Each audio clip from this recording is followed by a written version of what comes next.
விடிய அரசு வேட்டி சேலைகளை வெளிமாநிலங்களில் இருந்து இறக்குமதி செய்வதால் தமிழக விசைத்தறி தொழிலாளர்கள் வேலையை இழந்து விசைத்தறிகளை பழைய இரும்பு கடைகளுக்கு கொண்டு செல்லும் நிலை ஏற்பட்டுள்ளதாக முன்னாள் அமைச்சரும் கழக அமைப்பு செயலாளருமான தங்கமணி குற்றம் சாட்டியுள்ளார்.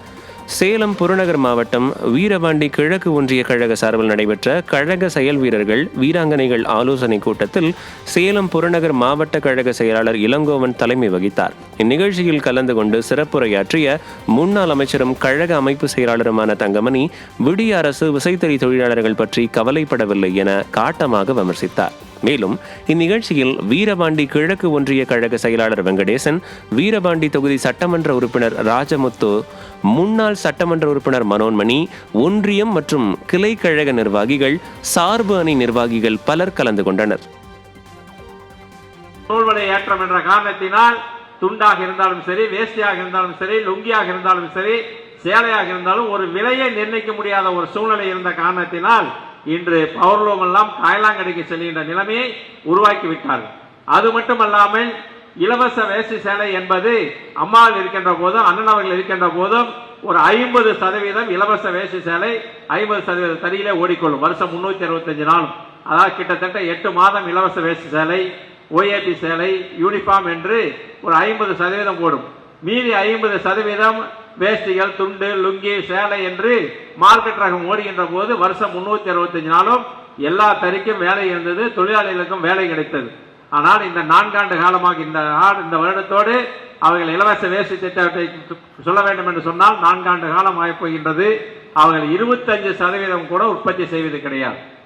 இன்னும் இந்த மாதம் செப்டம்பர் மாதம் முடிய போகின்றது. இன்னும் 3 மாதங்கள் தான் இருக்கின்றது. பொங்கலுக்கு கேட்டால் நான் இப்பொழுது சொல்கிறேன், பொங்கல் அப்ப அவர்கள் சொல்வார்கள், பாருங்கள் நாங்கள் முழுமையாக உற்பத்தி செய்து விட்டோம், அனைவருக்கும் இலவச வேஷ்டி சேலை வழங்கிவிட்டோம் என்று சொல்லுவார்கள். முன்னாள் நாடாளுமன்ற உறுப்பினர் மைத்ரேயன் மீண்டும் அதிமுகவில் இணைந்தார். அதிமுகவிலிருந்து நீக்கப்பட்டு பாஜக கட்சியில் சேர்ந்த முன்னாள் நாடாளுமன்ற உறுப்பினர் மைத்ரேயன் அக்கட்சியின் தேசிய செயற்குழு உறுப்பினராக செயல்பட்டு வந்தார். இந்த நிலையில் அக்கட்சியிலிருந்து விலகி சென்னை பசுமை வழிச்சாலையில் உள்ள செவ்வந்தி இல்லத்தில் அதிமுக பொதுச் செயலாளர் எடப்பாடி கே பழனிசாமியை நேரில் சந்தித்து தன்னை மீண்டும் கழகத்தில் இணைத்துக் கொள்ளுமாறு கடிதம் கொடுத்தார். அதனை பரிசீலனை செய்த அதிமுக பொதுச் செயலாளரும் புரட்சி தமிழருமான எடப்பாடி கே பழனிசாமி முன்னாள் நாடாளுமன்ற உறுப்பினர் மைத்ரேயனை மீண்டும் கழகத்தில் இணைத்துக் கொண்டார். அதிமுக ஆட்சியில் கொண்டுவரப்பட்ட 7.5% இடஒதுக்கீட்டின் மூலம் மருத்துவ படிப்பில் சேர்ந்த மாணவி முன்னாள் அமைச்சரும் கரூர் மாவட்ட செயலாளருமான MR விஜயபாஸ்கரை நேரில் சந்தித்து வாழ்த்து பெற்றார். கரூர் மாவட்டம் குளித்தலை அருகே தோகமலை ஒன்றியம் நாட்டகாப்பட்டி அதிமுக கிளை செயலாளர் கருப்பசாமியின் மகள் புனிதலட்சுமி தமிழ்நாடு அரசின் 7.5% இடஒதுக்கீட்டில் மாநில அளவில் 17வது இடத்தினையும் மாவட்ட அளவில் முதலிடத்தையும் பெற்று சென்னை ஸ்டான்லி அரசு மருத்துவக் கல்லூரியில் சேர்ந்துள்ளார். முன்னாள் அமைச்சர் MR விஜயபாஸ்கரை நேரில் சந்தித்து வாழ்த்து பெற்ற மாணவி புனிதலட்சுமி மருத்துவக் கல்லூரியில் இடம் கிடைக்க வாய்ப்புகளை ஏற்படுத்தி கொடுத்த முன்னாள் முதல்வர் கழக பொதுச் செயலாளர் எடப்பாடி கே பழனிசாமிக்கு தனது நன்றியை தெரிவித்துக் கொள்வதாக கூறினார். தமிழகத்தில் மருத்துவ படிப்பிற்கான 2ஆம் கட்ட கலந்தாய்வு தொடங்கியது.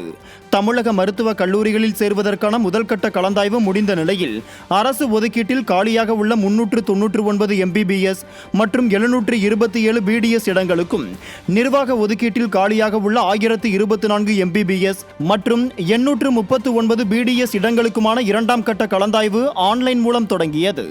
இதில் பங்கேற்கும் மாணவர்கள் 13ஆம் தேதி மாலை 5 மணிக்குள் பதிவு செய்து 14ஆம் தேதி பகல் 12 மணி முதல் 16ஆம் தேதி மாலை 5 மணி வரை இடங்களை தேர்வு செய்யலாம். 17ஆம் தேதி தரவரிசை அடிப்படையில் கல்லூரி இடங்கள் ஒதுக்கீடு செய்யப்படும் என்றும் அது குறித்த விவரம் 19ஆம் தேதியன்று இணையதளத்தில் வெளிவரும் என்றும் அறிவிக்கப்பட்டுள்ளது.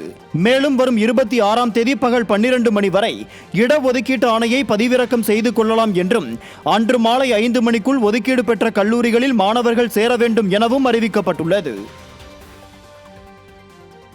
சென்னையை அடுத்த குன்றத்தூர் அருகே செம்பரம்பாக்கம் ஏரியின் கால்வாய்களில் உள்ள ஆக்கிரமிப்புகளை அகற்ற வேண்டும் என கோரிக்கை வலுத்திருக்கிறது. செம்பரம்பாக்கம் ஏரியில் இருந்து பாசனத்திற்கான 8 மதகுகளும் அவற்றில் 18 கால்வாய்களும் உள்ளன. வெள்ளப்பெருக்கு ஏற்படும் சமயங்களில் மழைநீர் இந்த கால்வாய்கள் வழியே சென்று அடையாற்றில் வெளியேறும். இந்நிலையில் இந்த 18 கால்வாய்களும் பல இடங்களில் ஆக்கிரமிக்கப்பட்டுள்ளது. குறிப்பாக கொல்லச்சேரி 3ஆம் கட்டளை 2ஆம் கட்டளை பகுதிகளில் 10 அடி அகலத்திற்கு இருந்த செம்பரம்பாக்கம் ஏரியின் கால்வாய் ஆக்கிரமிக்கப்பட்டு மண் கொட்டி மூடி சமன் செய்யப்பட்டு விட்டது. இதனால் மழை காலத்தில் இந்த கால்வாய் வழியே தண்ணீர் வெளியேற முடியாமல் குடியிருப்பு பகுதிகளை சூழ்கிறது. எனவே செம்பரம்பாக்கம் ஏரியின் 18 கால்வாய்களிலும் உள்ள ஆக்கிரமிப்புகளை உடனடியாக அகற்ற விடிய அரசுக்கு பொதுமக்கள் கோரிக்கை விடுத்துள்ளனர். திருச்சி பொன்மலை ஜி கார்னர் பகுதியில் உள்ள ரயில்வே மேம்பாலத்தில் விரிசல் ஏற்பட்டுள்ளதால் அவ்வழியாக செல்லும் வாகன ஓட்டிகள் அச்சத்துடன் பயணித்து வருகின்றனர். கடந்த ஜனவரி மாதம் 12ஆம் தேதி விரிசல் ஏற்பட்டு சீரமைப்பு பணிகள் நடந்து முடிந்த நிலையில் தற்போது மீண்டும் பாலத்தில் விரிசல் ஏற்பட்டுள்ளதால் அவ்வழியாக செல்லும் வாகன ஓட்டிகள் உயிர் பயத்தோடு பாலத்தை கடந்து வருகின்றனர். எனவே ஏதேனும் அசம்பாவித சம்பவம் ஏற்படுவதற்கு முன்பாகவே பாலத்தை சீரமைக்க நடவடிக்கை எடுக்க வேண்டும் என பொதுமக்கள் கோரிக்கை விடுத்துள்ளனர். சீரமைக்க மேம்பாலம் சில மாதங்களிலேயே உடைந்து மீண்டும் விரிசல் விட்டிருப்பது மக்கள் வரிப்பணத்தை விடிய ஆட்சி வீணடித்து வருவதற்கு மற்றுமொரு சான்றாக அமைந்துள்ளது என பொதுமக்கள் குற்றம் சாட்டியுள்ளனர். தூத்துக்குடி மாவட்டம் கோவில்பட்டி அருகே சட்டவிரோதமாக சரளை மண் எடுத்தவர்கள் மீது வழக்கு பதிவு செய்யப்பட்டது.